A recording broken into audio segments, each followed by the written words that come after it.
Chicos, buenos días. Vamos a retomar en este video lo que vimos en las videoconferencias, ¿sí?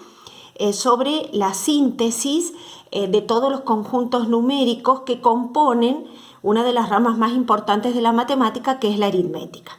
Bien, el primer conjunto numérico que estudiamos en primaria y que es el conjunto numérico que el hombre crea por una necesidad de contar los objetos que lo rodean, son los números naturales, ¿sí?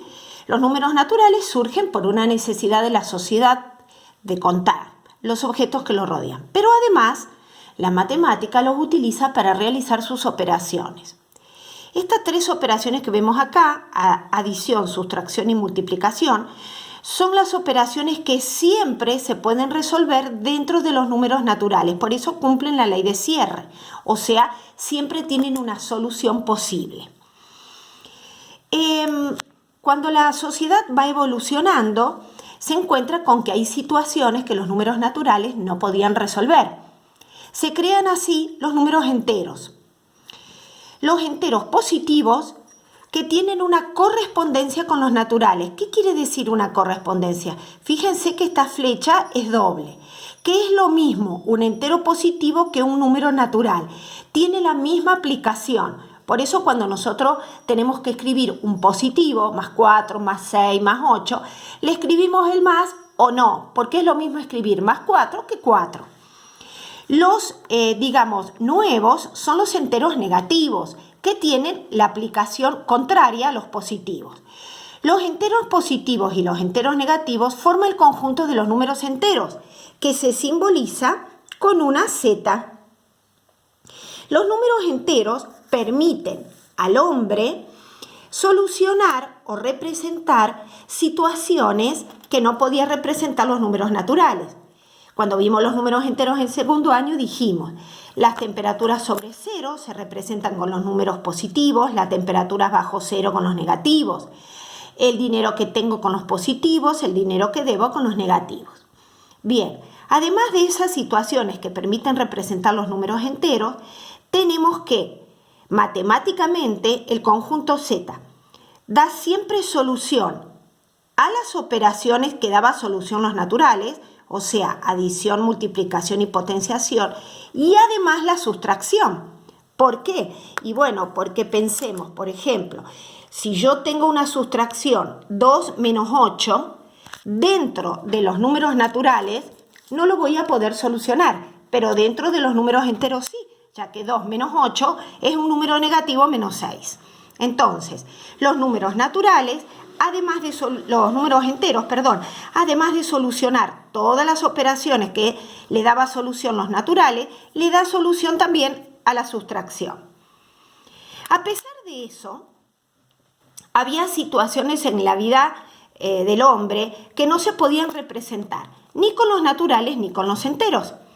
Por ejemplo, cuando querían representar partes de un entero, comí casi un chocolate, comí un chocolate y un poco más. No se pueden representar esas situaciones, ni con N ni con Z. Se crea así las fracciones. Bien, las fracciones impuras o aparentes son las que tienen correspondencia con los enteros. ¿Por qué correspondencia? Porque las fracciones impuras o aparentes son aquellas que el numerador es es múltiplo del denominador. Es decir, por ejemplo, menos 10 quintos. 10 es múltiplo de 5. Si yo hago la división 10 dividido 5 me da menos 2. Es decir, me da un número entero. Por ejemplo, 49 séptimos. Si yo hago la división 49 dividido 7 me da el número entero 7. Entonces, aparentan ser fracciones porque se escriben como una fracción, pero en realidad, si yo hago la división, se convierte en un número entero. Las que no son aparentes o impuras se llaman puras. Y acá es donde surgen, con las fracciones puras, los números decimales. Las fracciones puras, a su vez, están divididas en dos grupos, las propias y las impropias. Las fracciones propias son aquellas que el numerador es menor que el denominador. ¿sí? Es decir, son fracciones menores que la unidad. Si yo hago la división entre el numerador y el denominador, siempre me va a dar 0, Ahora, las fracciones impropias son aquellas que el numerador es mayor que el denominador, pero no es múltiplo, como en este caso. Entonces, cuando yo hago la división, me va a dar mayor que el entero. 1, y algo, 2, y algo, 3, y algo. De todas maneras, fíjense que tanto las propias como las impropias, al realizar la división entre el numerador y el denominador, obtengo siempre un número decimal. Acá es donde entran los números decimales. Bien, teníamos también dos clases de números decimales.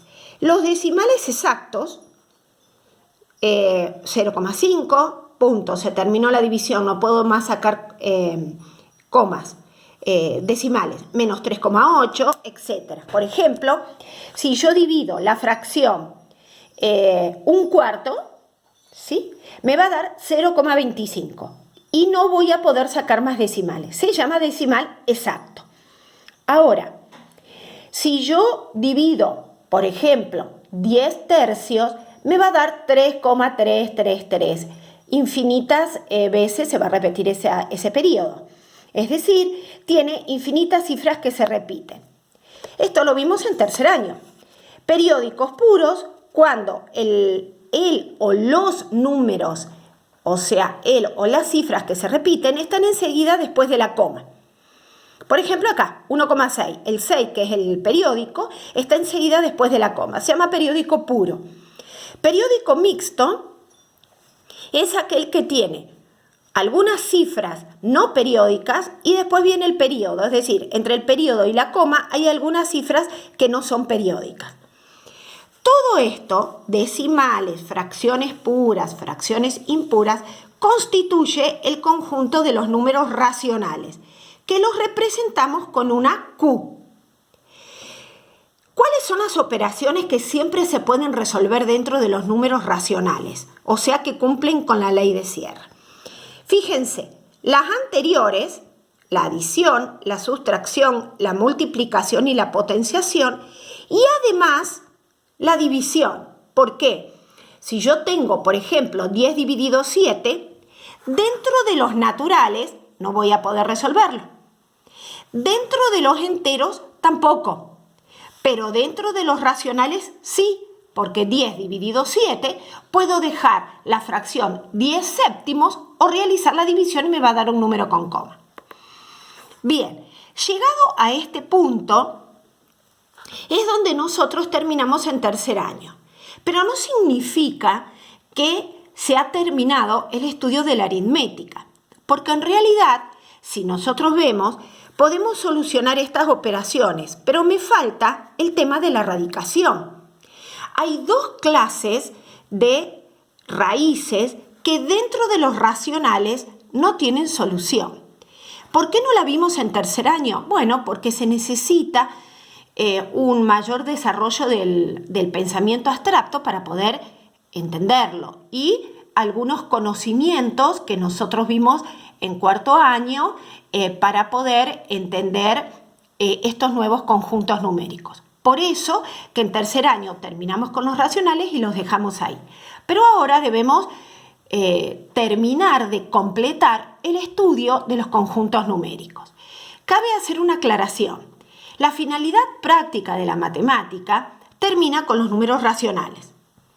Los dos conjuntos numéricos que vamos a ver ahora para completar el estudio de la aritmética ya tienen una finalidad abstracta, es decir, tienen una finalidad puramente matemática para resolver las operaciones que hasta ahora no tienen solución. ¿Cuáles son esas operaciones? Nosotros vimos hasta ahora algunas raíces que se podían resolver. Por ejemplo, si yo escribo raíz cuadrada de 4, se puede resolver 2. Ahora, si yo escribo raíz cuadrada de 5, hasta ahora yo no lo puedo resolver. Y si yo escribo raíz cuadrada de menos 4, tampoco lo puedo resolver, porque por la regla de los signos, cuando el índice es par y el radicando es negativo, no tiene solución. Entonces, estos dos problemas de la radicación son los que originan los dos conjuntos numéricos que vamos a estudiar ahora. Las raíces de radicando positivo inexactas, como esta, constituyen el conjunto de los números irracionales, ¿sí? Que se lo representa con una I y con una R. Por ejemplo, raíz cuadrada de 5, raíz cúbica de 9. Fíjense que el radicando es positivo siempre, pero no tiene solución porque no hay un número que multiplicado 2 veces me dé 5, ni hay un número que multiplicado 3 veces me dé 9. Estos números irracionales son los que vamos a ver ahora a continuación, y junto con los racionales forman el conjunto de los números reales. Por lo tanto, los números reales van a solucionar la adición, la sustracción, la multiplicación, la división, la potenciación y la radicación de radicando positivo. Los números reales completan la recta numérica, es decir, los naturales se representan en la recta numérica.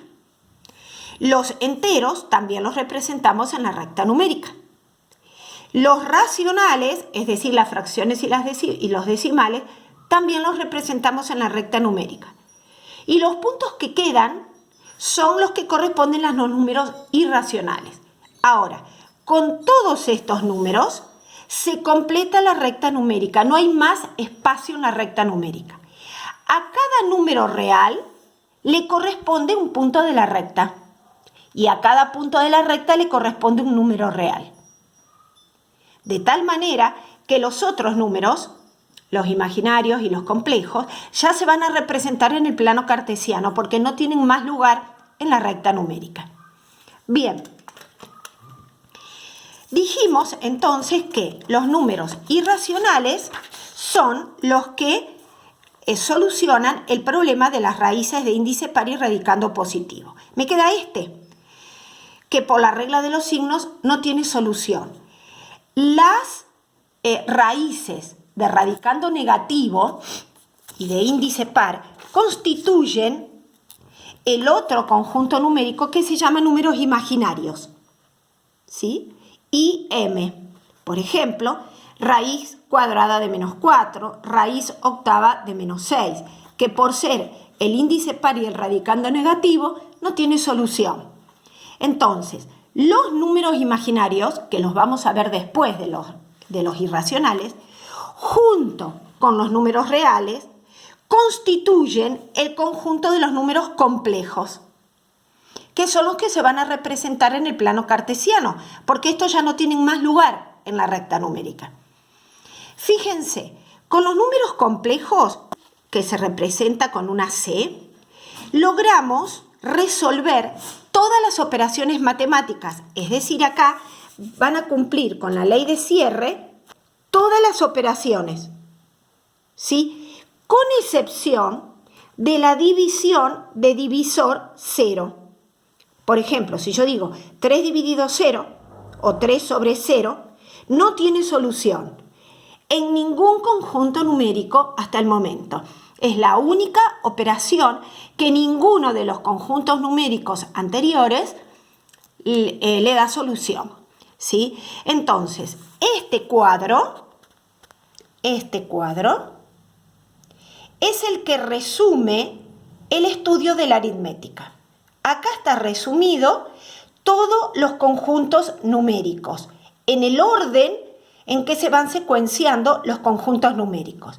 Si ustedes se fijan, a medida que yo voy aumentando los conjuntos numéricos, las flechas, las llaves se van agrandando.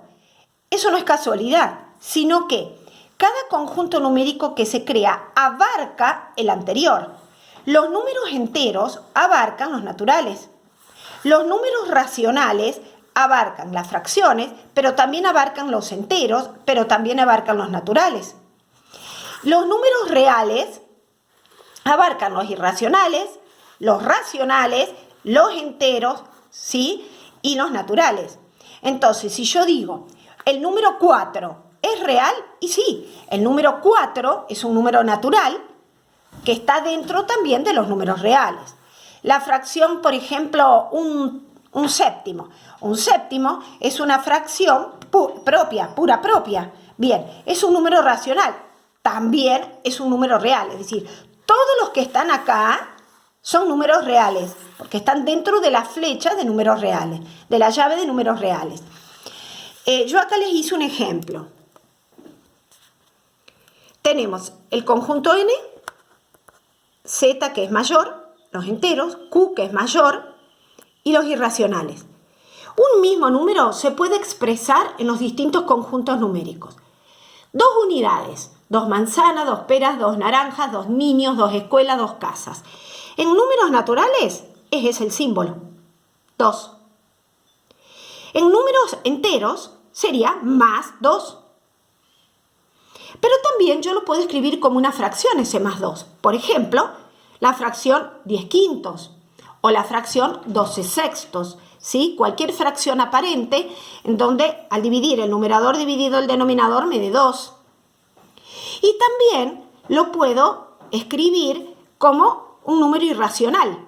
Por ejemplo, raíz de 4, porque raíz de 4 es 2. Es decir, el mismo número yo lo puedo escribir en los distintos conjuntos numéricos. Simplemente que cada uno vamos a elegir siempre la manera más simple de escritura. Es decir, si yo tengo que utilizar el número 2, voy a utilizar esta simbología. No voy a utilizar raíz de 4, ¿sí? Sino que voy a utilizar la simbología más simple. Bueno, espero que se haya entendido. Acá les muestro todo el cuadro de los conjuntos numéricos para que puedan copiarlo y tenerlo en la carpeta.